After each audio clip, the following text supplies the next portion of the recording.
Bonjour, merci tout d'abord de cette invitation. Je suis désolé de ne pas être en présentiel avec vous, mais je suis justement sur une de mes missions. Je suis oncologue médical, professeur de médecine à l'Université Claude Bernard Lyon 1, PUPH au centre Léon Bérard, praticien hospitalier. Je soigne des patients atteints de cancer et je fais de la recherche sur le thème du cancer.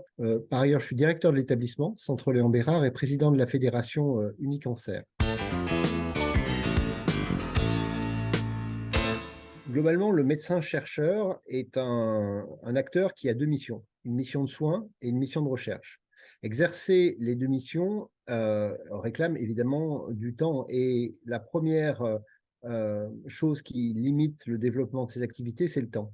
Surtout dans un contexte où, objectivement, le système de santé connaît des difficultés en termes de nombre et membres du personnel. Et donc, évidemment, les soins vont toujours être au premier plan pour des personnes qui ont une activité de médecin et de chercheur. On va d'abord soigner les patients et ensuite on fera de la recherche. Et ça, c'est quelque chose qui n'est pas très viable si on veut développer authentiquement l'innovation. Donc, il faut du temps protégé et du temps flexible protégé.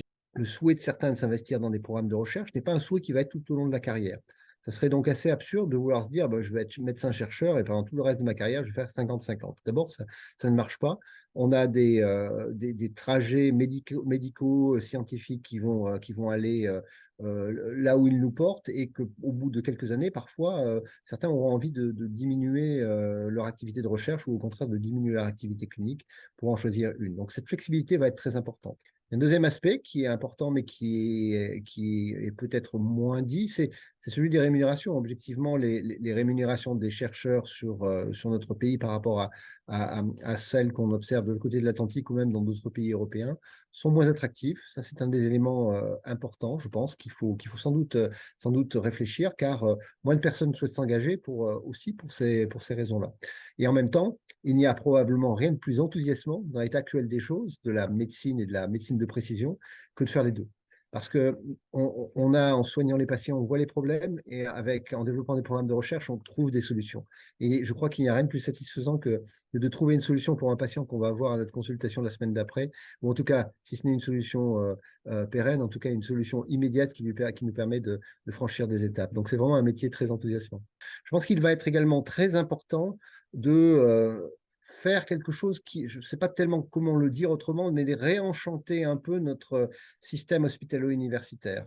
C'est très frappant de voir à quel point la jeune génération est moins attirée par le système hospitalier universitaire. C'est cette triple mission enseignement, recherche, soins que par le passé. Alors, on vient de le dire, recherche et soins, c'est attractif.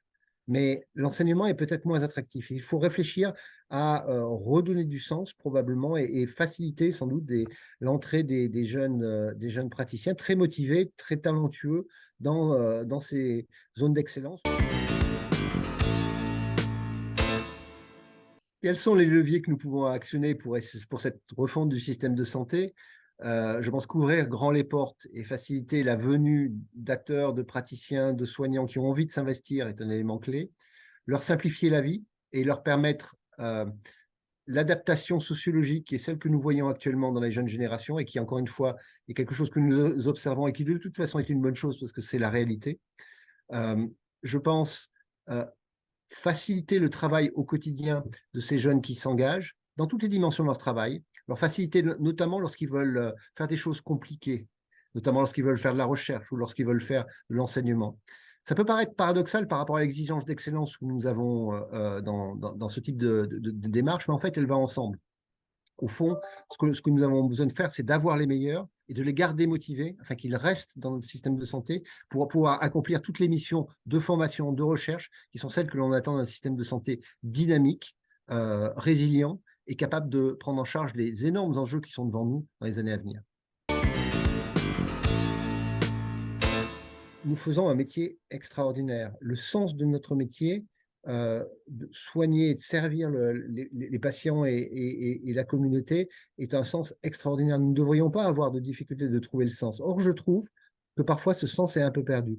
Et il nous appartient collectivement, parce que je pense que ce n'est pas uniquement les professionnels, c'est l'ensemble du système, de se redire que la mission qui est dévolue aux soignants et aux médecins est une mission extraordinaire et qu'il faut continuer à la valoriser comme telle.